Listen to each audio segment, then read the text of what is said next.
Монгол хүн 2020 өнөөдөр маргааш сэдвт ардчилсан намын баруун бүсийн чуулган 2015 оны 8 дугаар сарын 17, 18-ны өдрүүдэд увс нуурын хөвөөнөө зохион байгуулагдлаа. Баруун бүсийн чуулганы гол зорилго нь ардчилсан намаас 2012 онд дэвшүүлсэн Монгол хүн 2020 мөрийн хөтөлбөр хэрэгжсэн 3 жилийн ажлаа дүгнэх, алдаа оноогоо цэгнэх, ололт амжилтаа улам баталгаажуулж 2016 оны улсын их хурлын сонгуульд оролцохдоо Монгол хүн 2020 мөрийн хөтөлбөрийг хэрхэн баяжуулж сайжруулах вэ гэдэг дээр намын гишүүд орон нутгийн төлөөлөгчдийн саналыг авахд чиглэгдэж байлаа. Баруун бүсийн чуулганд Баян Үйлгийн Увс, Ховд, Завхан, Говьалтай гэсэн 5 аймгийн төлөөлөл 500 гаруй ардчлагчид оролцсон юм.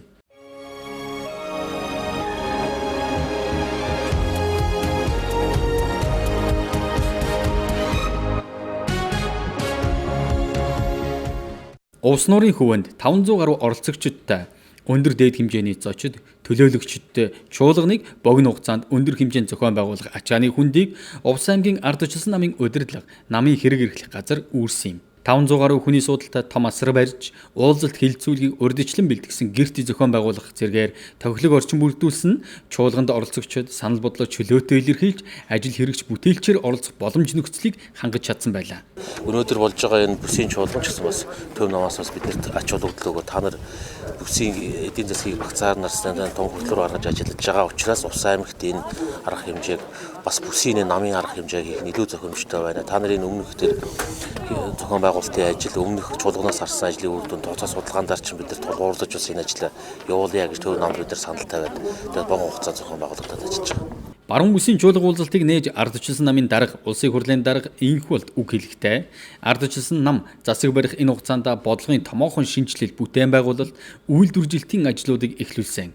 Бид хийсэн ажилдаа хэлэх үгтэй. Зөвхөн Увс аймгийг жишээ болгоход 2012 онд увсчууд анх удаага ардчилсан намд итгэл үзүүлсэн. Үр дүнд нь зам харилцаа, дэд бүтэц сайжирлаа.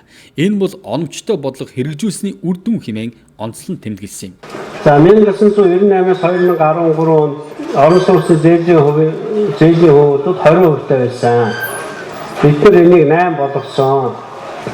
15 жил 25 мянган өрх орон сууцны зээлээр байранд орж ирсэн бол 2 жил 74 мянга болсон байна. Энэ бол Монгол банкнаас авсан аль биесний тоо байна.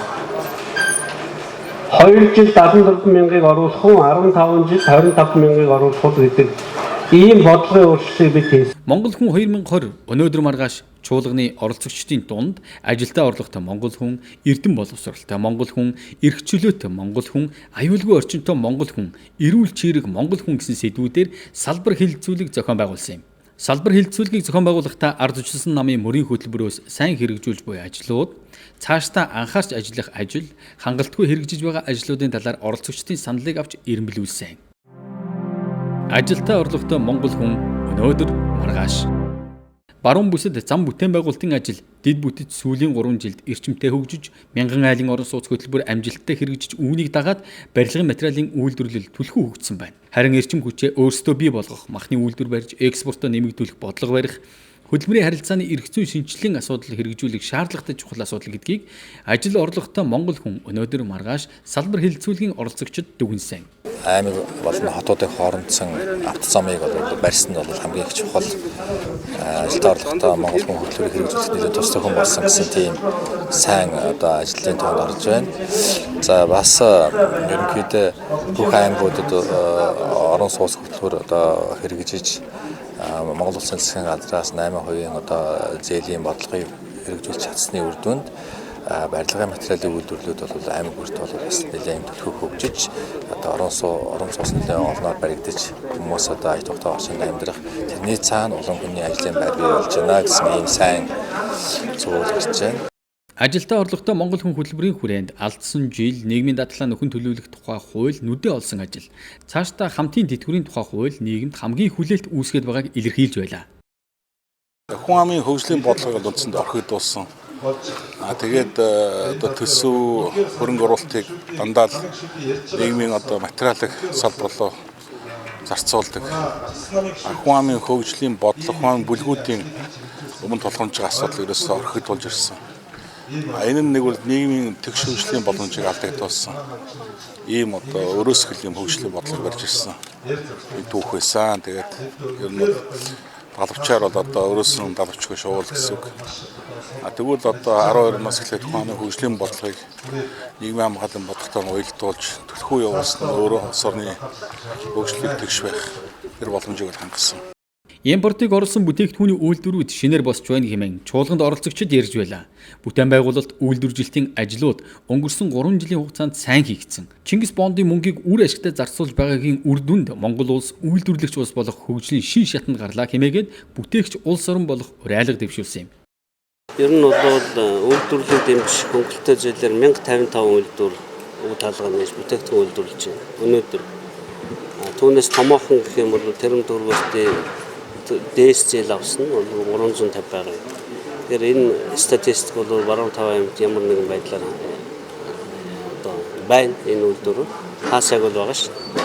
Тэгэхээр бид ийм хөнгөлөлтөө зээл өгөөгүй байсан бол энэ олон үйлдвэр босхгүй. Энэ олон үйлдвэр босч байгаа бол үйлдвэршин бодлого зүг байна. Ер нь бол бид зөвхөн зээл өгөө хайчаагүй тэр үйлдвэрлэж байгаа ижил төрлийн бүтээгдэхүүнийг гайлын татвараар хаах эрхийг засгийн газраас өгсөн байна. Ингэж бүх талаас нь дэмжиж босхгүй бол бид үйлдвэрлэдэг биш. Нэгнээс авч нөгөөдөө зардаг юм худалдаачин улс болсон байсныг бол зас салбартай явж байна. Хүнд хэцүү байгаа хэлбэр биш. Тэгтээ үр дүн бол гарна. Үр дүн гараад ихэснийг бол хагасаа өдөр болгоны үйлдвэрүүдээр орж явдаг уулзалтуудаас та бүхэн сарж байгаа. Эрх чөлөөтэй Монгол хүн өнөөдөр маргааш. Эрх чөлөөтэй Монгол хүн мөрийн хөтөлбөрийн хүрээнд төр засгийг иргэдэд нээлттэй болгож, цахим засаглал хөтөлбөр амжилттай хэрэгжиж, төрийн үйлчилгээ иргэдэд ойртож тунгалаг болсон. Цаашдаа төрийн бүх шатны албан хаагчид үүргээ ухамсарлах, хариуцлагатай ажилдаг байх тал дээр анхаарч, цалин хангамжийг ажлын бүтээмжтэй уялдуулан, ашиг сонирхлын зөрчлөөс ангид байх асуудлыг бодлогын хүрээнд шийдвэрлэх шаардлагатай хэмээн дүгнэлээ. Тус хөтөлбөрийн хүрээнд бизнесийн ээлтэй орчин бүрдүүлэх талаар томоохон бодлогуудыг хэрэгжүүлсэн эрх чөлөөтэй Монгол хүн хөтөлбөрийн хамгийн сайн үр дүн хэмээн чуулганд оролцогчид дүгнж байлаа. Одоо хуулийн салбарын 12 хуулийн төсөл усыг өргөжүүлсэн байгаа. Тэгэхээр энэ өөрчлөлт бол одоо явж байгаа. Энэ өөрчлөлт нь бол тэр эрх чөлөөтэй байх, хүнийг айх аюулгүй байх, зөрчигдсөн эргэн сэргээх чиглэсэн хуулийн байгууллагуудын үйл ажиллагааг арчилсан шинжилгээтэй болох хүний эрхийг хүндэтгэх чиглэсэн одоо ийм хуулиуд байгаа юм. Тэрнээсээ гадна эрх чөлөөтэй Монгол гэдэг хүн гэдгийн хүрээнд бол одоо зөвхөн хуулийн байгууллагуудаар хязгаарлагдахгүй бусад одоо эдийн засгийн эрх чөлөө, бусад одоо бизнес хийх эрх чөлөө ч гэдэг юм уу.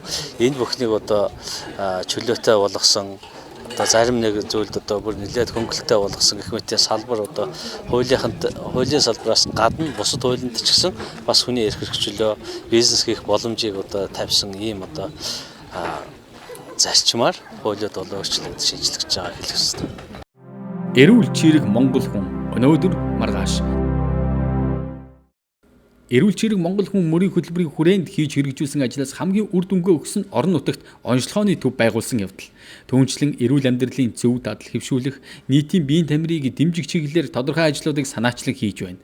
Увс аймгийн хувьд эрүүл мэндийн эрдэм шинжилгээний ажлыг дэмжиж, өвчлөлийн шалтгаан нөхцөлийг илрүүлэх чиглэлд ихээхэн анхаарч ажиллажээ. Орон нутгийнхаа хүн амын дунд зөнхлөн тохиолддог хавдрын судалгааг хийлгэж байгаа бол ирээдүйн хойч үеэ суур өвчлөлөө сэргийлж, эрүүл чирэг иргэнтэй болохын тулд амны хүндийн эрүүл мэндийн үзлэгийг цэцэрлэг сургуулийн насны хүүхдүүдийн дунд явуулж эрүүлжүүлэх ажлыг зохион байгуулжээ. Цаашид сум дундын эрүүл мэндийн ажилчдыг чадварчуулах, эргэн бүрийг жил бүр эрүүл мэндийн үзлэгт хамруулж байх, усан басан спорт талбай байгуулах ажлыг хийж хэрэгжүүлэх шаардлагатай байгааг оролцогчид онцоллоо.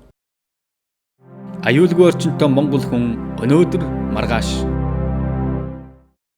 Аюулгүй орчинтой Монгол хүн өнөөдөр маргааш салбар хилцүүлгийн оролцогчид гудамж төсөл, гэрэлтүүлэг, камержуулалтын ажил хамгийн их үнэлэгдэж олон нийтийн талархлыг хүлээсэн ажил болсныг хэлж байлаа.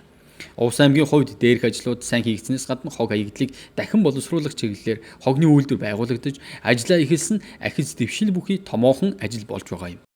Эдгээр аймагуудад нэгэн жиг хэрэгжсэн сайн хэрэгжилж байгаа одоо нэг номерт орж байгаа асуудлууд, давтамжтай асуудлууд, аюулгүй амьдрах хот. Энэ одоо эргэн тойрны иргэдийн амьдарч байгаа орчноо одоо аюулгүй байх тал дээр хийсэн ажил маань бол маш өндөр үнэлгээтэй байгаа юм байна. Эрдэм боловсралтай Монгол хүн өнөөдөр маргааш. Эрдэм боловсролтой Монгол хүн хөтөлбөр аймаг бүрт өөр өөрийн онцлогтой хэрэгжиж байна. Сургуулийн өмнөх боловсролын системд ихээхэн дэвшил гарч байгаа бөгөөд боловсрол олгох хөтөлбөр нь орон нутагт ёс заншлаа өвлүүлэх чиглэлд түлхүү анхаарч байна. Эрдэм боловсролтой Монгол хүний төлөвшөлд анхаарч буй ач холбогдолтой ажил болсон хэмээн эрдэм боловсролтой Монгол хүн өнөөдөр маргааш салбар хэлэлцүүлэгт оролцогчид дүгнсэн. Цаашид үдийн цай, хүүхдийн дүрмт хувцас, эсэлтийн ерөнхий шалгалтыг чанаржуулах, цэцэрлэгийн хүртээмжийн асуудалд анхаарах шаардлагатайг санууллаа. Увс аймгийн хувьд хүүхэд бүрийг хөгжүүлэх чиглэлээр нэг анги 1000 бодлого, бяцхан санхүү зэрэг ажлууд нь бусад аймагуудад туршлага болох үец ажил болжээ хэмээн хэлэлцүүлэгт оролцогчид дүгнсэн юм. Нэг анги 1000 бодлого гэсэн юм одоо жижиг хөтөлбөрийг оруулж ирж математик, химийн одоо 1000 бодлогын уралдааныг аймгийн хэмжээнд зохион байгуулад дуусна. Энэ нэгдүгээр хайранд орсон анги хамт олныг сая төгрөгөөр шагнадаг ийм одоо за бяцхан санхүүч гээд хүүхдийн санхүүгийн боловсролыг бас хүүхдийг санхүүгийн боловсралтай болгох зориулсан бяцхан санхүүч гээд ийм хөтөлбөр хэрэгжиж байгаа манай аймагт. Энэ бол хаач хэрэгждэггүй хөтөлбөр. Бүх хүүхдүүд 2-аас 12 дугаар ангийн бүх хүүхдүүд өөрсдийнхөө эцгийн өгсөн мөнгө төгрөгийг юунд яаж зарцуулсан тал дээрээ ингээд тэмдэглэл хөтлөөд эцэстээ одоо биеийн хичээлийн жилд ч юм уу энэ сард эцгийнхээс төдөн төгрөг авсан юм байна. Энэ үр дүнтэй зарцуулж гэдэг талаар анализ хийдэг. Санхүүгийн боловсролыг хүүхдэд бий болгож байгаа. Аймгийн засаг даргын жилийн зорилтонд боловсролыг маш одоо санхүүгийн талаар дэмждэг. Жил болгон боловсролын салбар дээр 100 сая төгрөг тавьж байгаа.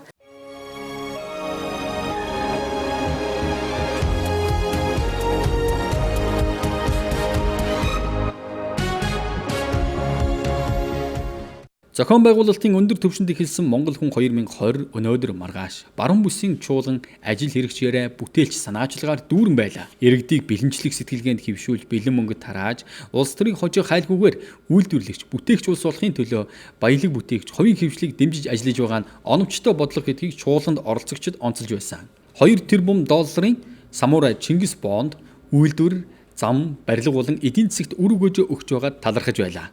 Одоо энэ Чингис бондын, самурай бондын мөнгөд бол үнэхээр мэдрэгдэхээр бүтээн байгуулалт зарцуулагдсан. Ер нь Монголд одоо яг хэрэгцээтэй байгаа тэр цементийн үйлдвэр за тэгээд одоо дид бичсээр мэддээс манай аймагт бол одоо бүр сүүлийн одоо бараг миний мэдээс 50 гаруй жилд хийгдэг бүтээн байгуулалт зам бол хийгдлээ. Ийхүү баруун бүсийн ардчлагчид засаг барьсан 3 жилийнхээ алдаа оноог дүгнэж амжилт ололтыг салбар хэлэлцүүлгүүдээр дүгнэн нэгтгэж авсан. Үүний дараагаар аймагуудын ардчилсан намын дарга нар намаас зохион байгуулж байгаа ажлуудаа танилцуулсан. Увс аймгийн ардчилсан намын хувьд нийгмийн сайн сайхан зүйлд уриалсан зөв хандлага төлөвшүүлэх нэгэн зорилгын дор нам үзэл суртал үл харгалзан олон нийтийг нэгтгэх шинэлэг ажлуудыг зохион байгуулж байгааг чуулганд оролцогчид сайшааж байсан юм. Увс аймгийн ардчилсан намын баримтарж байгаа бодлого бол шин төмөөлөл аливаа зүйлийн эерэг сайн талыг олж харж түгээх, хувь хүний дотоод нөөцийг илрүүлж өөртөө итгэх итгэлийг бий болгох, хүсэл тэмүүлэлтэй зорилготой амьдрахад тусалцаа үзүүлэх. Энэхүү агуулга үнэт зарчмын хүрээнд хүслийн захиа хүсэл биелүүлэх, аян мөн бүх чийлэнж ном хандивлах аяныг нийгмийн өргөн хүрээнд зохион байгуулж чадсан байна. Хамгийн гол нь хүслийн захиа аяны бас нэг нэлээд давуу талтай нэг шинэ менежментийн хандлагаар явуулсан арга барилын хувьд бид нар 30000 хүүхдийн хүсэл мөрөөдлийг жагсаачаад энийг сошиал ертөнцид за энэ тариалан сумын хүүхэд ийм юм хүсэж байна. Түргэн сумын хүүхэд ийм асуудал би нэг иймтэй болчмоор байна. Би нэг динза гэдэг үлгэрийн цувралтай болчмоор байна. Би ээжтэй даалтын ахаад аваад өгмөр байна. Гэсэн энэ бүх хүсэл мөрөөдлүүдийг бид нар фэйсбүүк бүгдийг жагсаалтаар гаргаж тавихад хүмүүс эргээд энэ хүсэл мөрөөдлүүдийг бий биелүүлье гэж ингээд өчигдөр давхардсан тоогоор бид нар энэ 300 орчим хүн манай хүслийн захиа аяны хүүхдийн хүслийг биелүүлэхэд оролцсон. Увс аймгийн ардчилсан намын үед барьж байгаа шинэ хандлага нь бас шинэ тэмүүллийн гэсэн бодлогын дор барьж ажиллая. Энэ өөрөө увс аймгийнхаа ирээдүйд хүүхэд залуучуудынхаа хөгжилд оюун мэдлэгтэн зориулсан энэ чиглэл рүү тэр хүслийн захиа байрын номын аян байна. Энэ чиглэлүүдийг дандаа илүү хандуулж ажиллая гэж энэ талыг бид нар зорилго болгож ажилласан. Зөв хандлагатай ажлыг бас нам харгалзахгүйгээр олон хүмүүс бас дэмждэг юм байна лээ.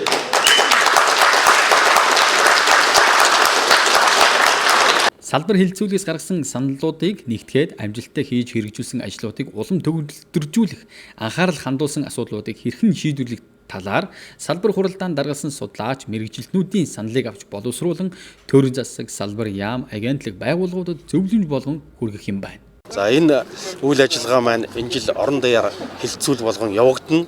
За ингэснээрээ бил өөрсдийнхээ алдааг олж мөн амжилтаа цааш нь яаж баттах вэ гэсэн ийм зорилтыг дотроо агуулж байгаамаа. Энэ удаагийн ардчилсан намын чуулга уулзалт нь улс төрчиж биш улс орноо цааш нь яаж одоо хөгжүүлэх үү гэдэг асуудалд их ажил хэрэгчээр манай ардчилсан намын гишүүд оролцож байгаагаа их онцлог байна. Ийхүү Монгол хүн 2020 өнөөдөр маргааш бүсчилсэн чуулга уулзалт Увс аймгаас амжилттай эхэллээ. Увс аймгийнхны хувьд үзүүлж харуулах хийсэн ажилдаа тайлагнан таниулах зөв бодлоготой байж баруун бүсийн чуулганыг өндөр хэмжээнд зохион байгууллаа.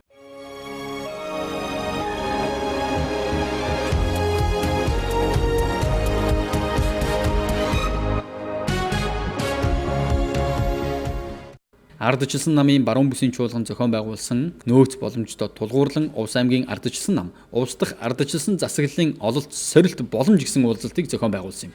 2012 оны орон нутгийн сонгуулиар иргэдийн итгэлийг хүлээсэн тэр өдрөөс эхлэн тоолвол 2015 оны 8 дугаар сарын 18-нд Увс аймгийн ардчилсан нам засаг барьсны 1000 дахь өдөр тохиож байна.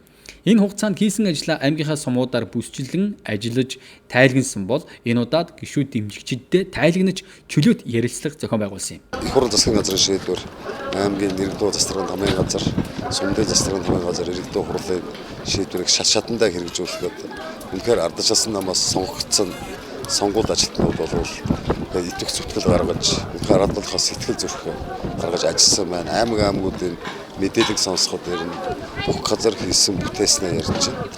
За энэ дотор Увс аймаг бол улсын хурлын дарга засгийн газрын гишүүд, их хурлын гишүүд Увс аймгийн хийсэн ажил өнгөрсөн хугацаанд хэрэгжүүлсэн бодлогын талаар бол сэтгэлгүй хангалуун байлаа. Өнгөрсөн 90 жилийн хугацаанд Увс аймаг 20 гаруй километр зам тавьсан бол бид нар 2 жилийн хугацаанд 8 уулзар 10 км замыг бид нар амжилттай тавьж чадлаа. Дээр нь дулааны станцыг ашиглалтанд өгч 2003 оноос хөрөлтийн байдалд авсан аймгийг дулаан өвлжүүлэх мөн хэрэглээний алуусагч хотын төвшөнд очиход бид нар ажиллаа. Дээр нь сумдын орон нутгийн хөгжлөөс аймгийн орон нутгийн хөгжлөөс сангаар хийсэн ажлууд бол нэлээд чамбаа чанартай бага өртгөөр босч үнэхээр Увс аймагт хийж бүтээж болдгийг дээр нь сэтгэл гаргах юм бол ямар ч асуудлыг шийдэж болдгийг одоо харуулсан бид нар бас жоохон баяртай байна. Намынхаа мөрийн хөтөлбөр үйл ажиллагаа зохион байгуулж буй ажлын талаар ажил хэрэгчээр ярилцсан ардчилсан намын гишүүд дэмжигчид баг болон хуваагдаж олз татаж буйхаа тэмцээнд оролцсон. Увс аймгийн ардчилагчид 1000 өдрийн хугацаанд хийсэн ажлаа сэтгэл багтан ярьж байна. Одоо ардчилсан засаг барьж байгаа 1000 өдөртэй холбогдож ярихад бол хийсэн ажлууд нь нэлээд бүтээлтэй, дэвшилттэй харагдаж байна. Ер нь мөнгийг бол зөв захираа зарцуулахад бол хүнд хүрдэг нүдэнд үзэж баригдах хэрэгтэй гэдэг нь эндээс харагдаж байна гэж ойлгож байна. Улаангомода 5 жилийн өмнө 3 жилийн өмнө ямар байсан бэлээ. Одоо энэ байдал юу байна гэдгийг бол энэ баруун 5 аймгийн одоо хүмүүс манай өвсчүүд бид одоо энэ бүхнийг үнэхээр хүлээж авчирч байгааг таавах нь одоо ойлгох хэрэгтэй.